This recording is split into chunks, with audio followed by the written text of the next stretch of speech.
আজকে সোজাসুজি নজর থাকবে একটু ভবানীপুরের দিকে। সূত্রের খবর, ভবানীপুরে নাকি টাফ ফাইট হতে চলেছে। এই সেই ভবানীপুর কেন্দ্র যে ভবানীপুর মমতা বন্দ্যোপাধ্যায়ের একদম নিয়ন্ত্রণে।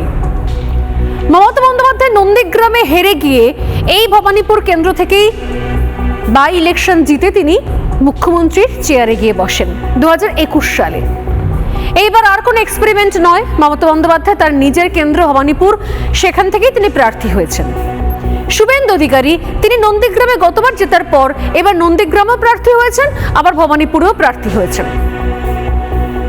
অনেকেই বলতে শুরু করেছেন সেক্ষেত্রে তো হিসেব সহজ, ভবানীপুরে মমতা বন্দ্যোপাধ্যায় জিতছেন আর হয়তো নন্দীগ্রামে শুভেন্দু অধিকারী জিতছেন। কিন্তু বোধহয় এতটাও সহজ নয়। কেন বলছি সহজ নয়? মমতা বন্দ্যোপাধ্যায় যে ধরনের কথা বলছেন, প্রকাশ্য মঞ্চ থেকে তিনি যে ধরনের ভয় প্রকাশ করছেন, সেই ভয়ের কথা শুনে তাবড় তাবড় রাজনীতিবিদ পর্যন্ত অবাক হয়ে ভাবতে বসছেন এটাও সম্ভব। মমতা বন্দ্যোপাধ্যায় বলছেন যে তার নাকি মনোনয়নপত্র নিয়ে বড় কনফিউশন তৈরি হয়েছে। ভবানীপুরে নাকি মনোনয়নপত্রই নাকি বাতিল হয়ে যেতে পারে মমতা বন্দ্যোপাধ্যায়ের।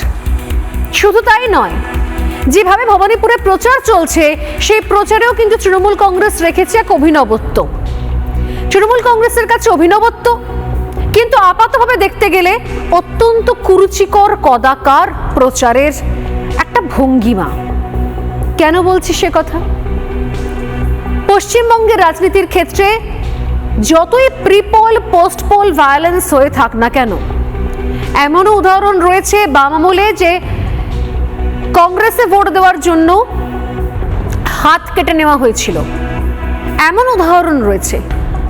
যে রাজ্যে এরকম ভয়ঙ্কর হিংসার অভিজ্ঞতা রয়েছে সেই রাজ্যে কিন্তু কোনো রাজনৈতিক অসৌজন্য প্রকাশ্যে তার কোনো উদাহরণ নেই।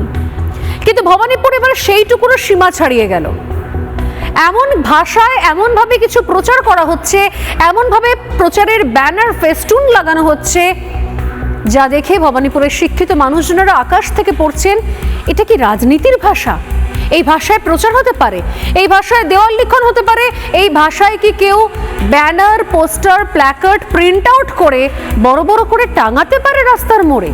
আজ্ঞে হ্যাঁ, সেই ভবানীপুর। কে জিতছেন কে হারছেন আমরা জানি না, কিন্তু রেজাল্ট যাই হোক, ভবানীপুরে যা ঘটছে সেটা রাজনীতি কি নাকি রাজনীতির বাইরে নেহাতি অসভ্যতা, কোনটা?